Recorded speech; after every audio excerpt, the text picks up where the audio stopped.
자, 리플의 가격이 492원, 약 500원까지 반등이 나오고 있는 모습이에요. 자, 여기 이 매물대, 요 라인에 있는 매물대 지금 현재 거의 돌파를 하고 있습니다. 여기를 돌파하면 다음 매물대는 여기, 요 라인 근처입니다. 그래서 리플이 계속해서 반등이 나오고 있어요. 리플뿐만 아니라 현재 비트코인과 이더리움도 반등이 나오고 있죠. 이 비트코인이 3063만원. 자, 그래서 제가 언급드리는 거예요. 시장이 끊임없이 악재를 쏟아낼 때 지나고 보면 기회일 때가 무척 많았다. 그래서 비트코인 또한 계속해서 반등이 나오고 있고요. 현재 비트코인, 리플, 이더리움 중에서 이더리움이 가장 강한 반등에 나오고 있죠. 현재 200만 원이 넘어갔어요. 그리고 이더리움 클래식이 32,000원. 강한 반등의 흐름이 나오고 있죠. 그래서 이 전반적으로 크립토 시장뿐만 아니라 코인 시장뿐만 아니라 해외 증시가 온통 빨간불이었다. 나스닥 3.11, S&P 2.76, 다우 2.43, 현재 니케이 2.46 상승 중이고요. 현재 시간 기준으로 상해 0.67, 항생 1.74, 간밤에 유럽 증시 또한 독일 2%대, 프랑스 1.79, 영국 1.01, 온통 빨간불이었다. 자, 그래서 시장에서 뭐라 그러냐? 기업들 실적이 괜찮네. 아시아 증시 오전, 미국 따라 증시 상승세 이런 거겠죠? 오전 시황, 미국 유럽 훈풍에 코스피 장중 2400선 돌파. 자, 외환 브리핑 유로화 강세, 한미 유동성 공급. 그러면서 원화가 강세이면서 신흥국 통화가 강세이다. 환율이 안정화가 되었다. 이런 부분이고요. 증시가 바닥 쳤나? 3대 지수 2% 이상 급반등. 뉴욕, 미국 증시를 언급하는 거겠죠. 자, 어제와는 또 180도 다른 그런 언론의 호들갑이자 이걸 표현하고 말씀을 드리면 정확하게 좀 언급을 드리면은 그걸 오두방정이라고 하죠. 그쵸? 오락가락. 그죠? 조울증. 저는 이런 부분을 그냥 걸러버립니다. 핵심은 제가 언급드렸어요.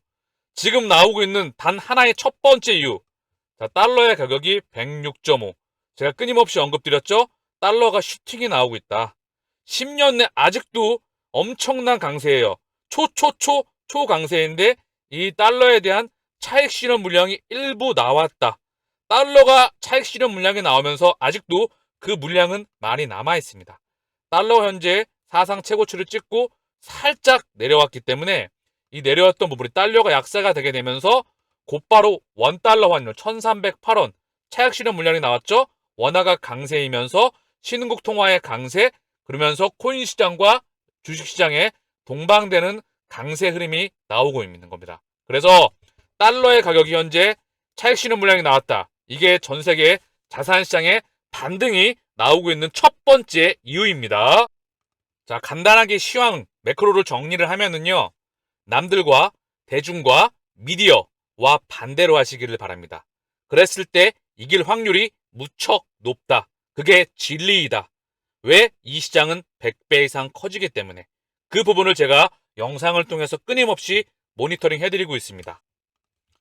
미국 법원, SEC 전문가 증언 관련 XRP 보유자 법정 조언 기록 봉인을 승인했다는 소식입니다. 그래서 제임스 K. 필란 변호사에 따르면 아날리사 토라스 이 판사가 SEC가 제기한 전문가 증언 관련 XRP 보유자 법정 조언 기록 봉인 요청을 승인했다.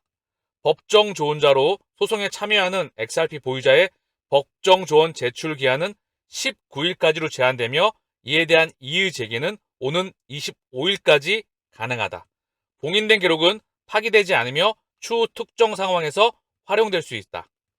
앞서 미국 법원은 소송 관련 XRP 보유자들의 직접 개입을 제한하며 이들은 증거 혹은 증인을 제시할 수 없으나 법정 조언자로 사건 관련 법적 브리핑을 할 수는 있다고 판결한 바 있으며 지난 5월 SEC는 법원에 XRP 보유자의 법정 조언자 참여 관련 이의를 제기할 계획이라고 밝힌 바 있다.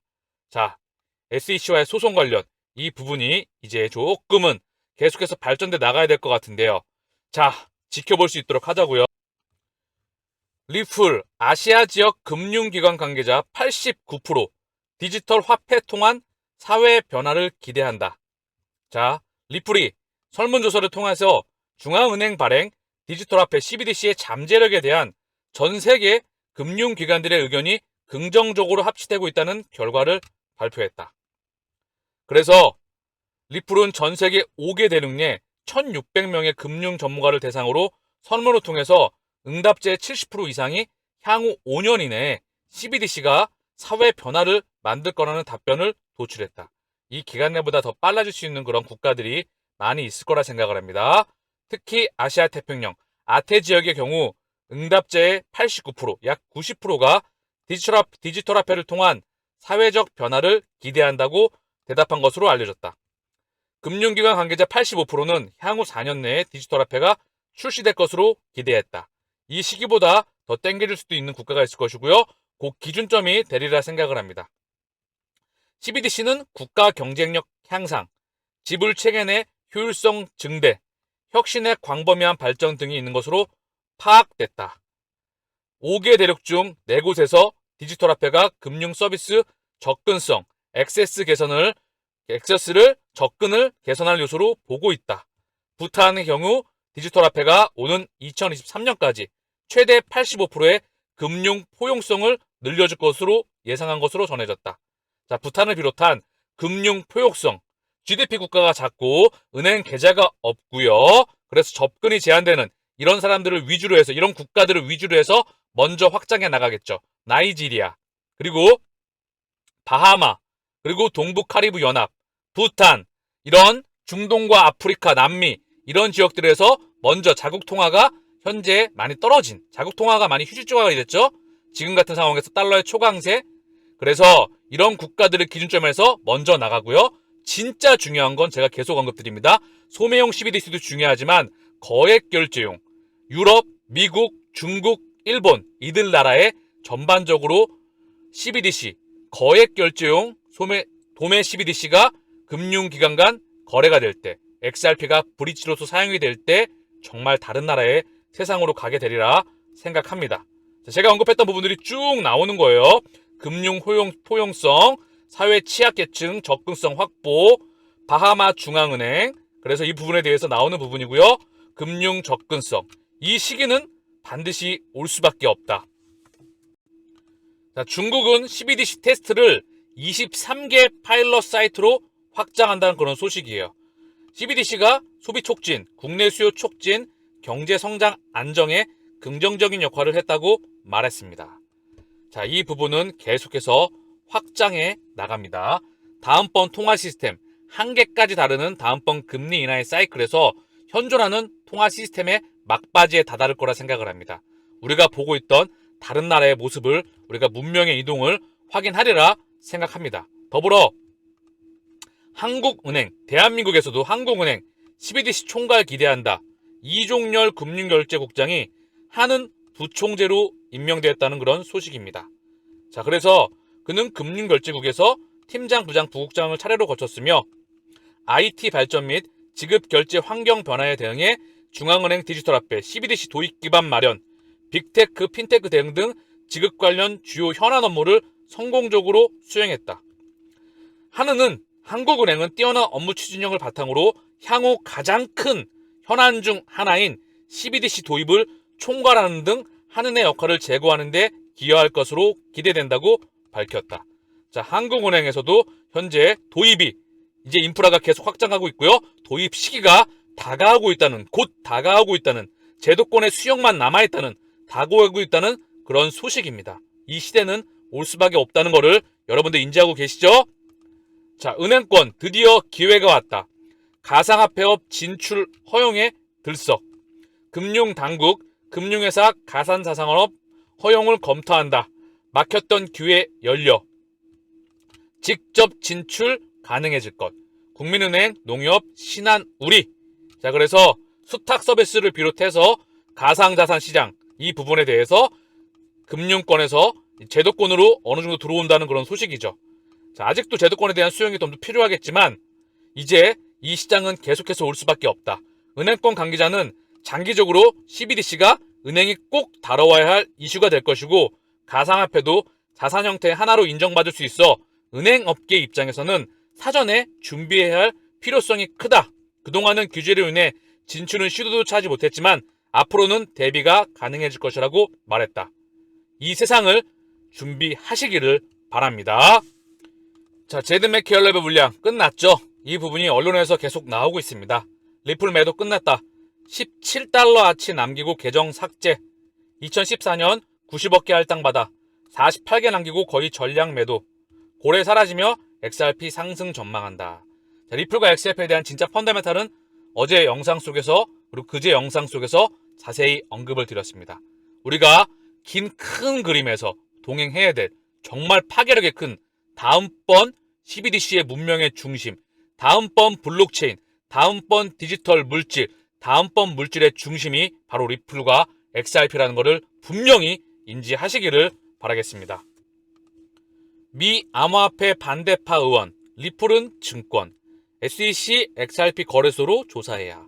자, 제목만 보시면 아시겠지만 미 암호화폐 반대파 의원, 내용을 좀 보니까요. 하원 의원, 브래드 셔먼이 리플을 증권이라고 말했다.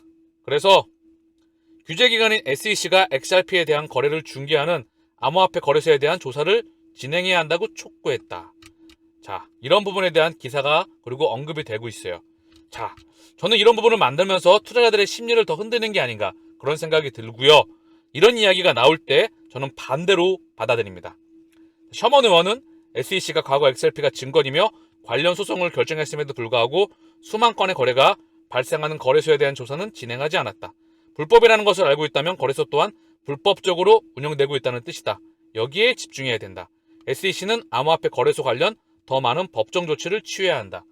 비트코인 선물 ETF를 승인한 곳이 바로 SEC입니다. 코인베이스의 상장을 나스닥 상장을 추진한 곳이 바로 SEC죠.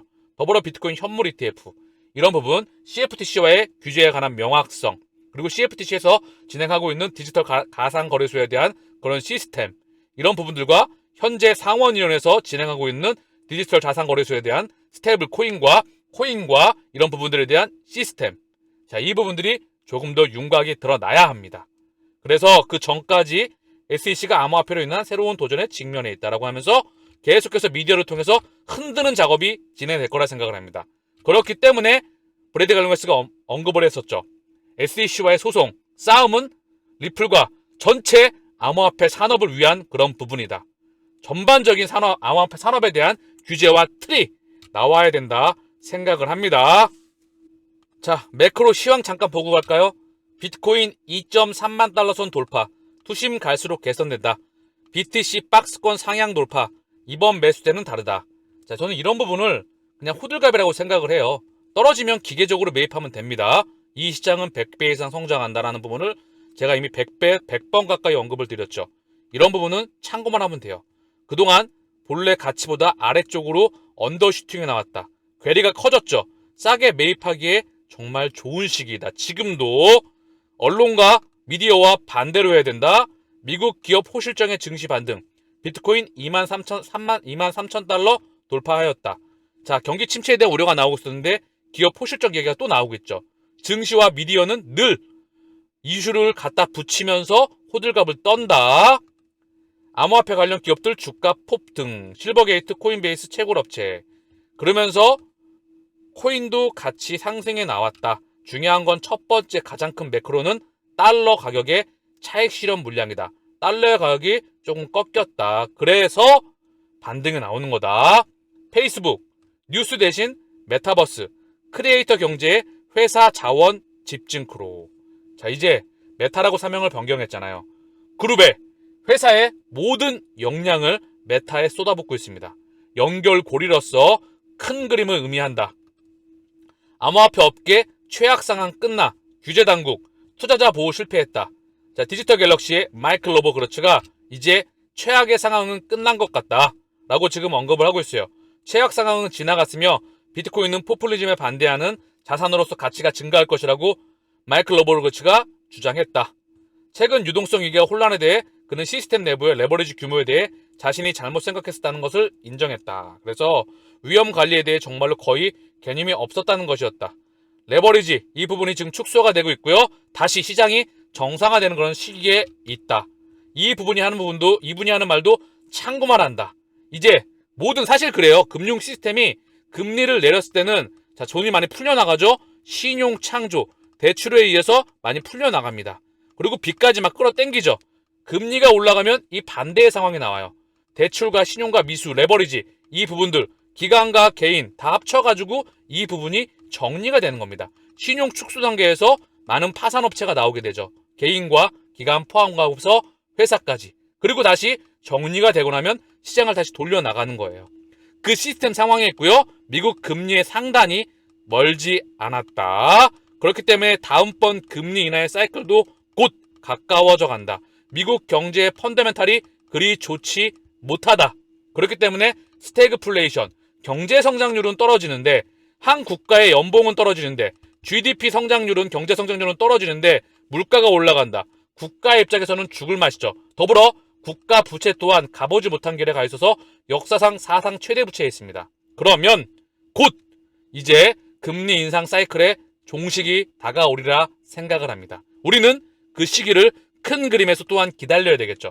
그 넘어 한 번 더 사이클 넘어서 두 번, 세 번, 네 번 사이클을 넘어서 결국은 100배 이상 커지는 시장에 여유자금과 장기로서 동행하는 게 결국 부로서 시간의 자유를 얻고 경제적 자유를 얻고 이 미디어에 휘둘리지 않으며 우직하게 들어갈 수 있는 2%의 길이라 저는 생각을 합니다.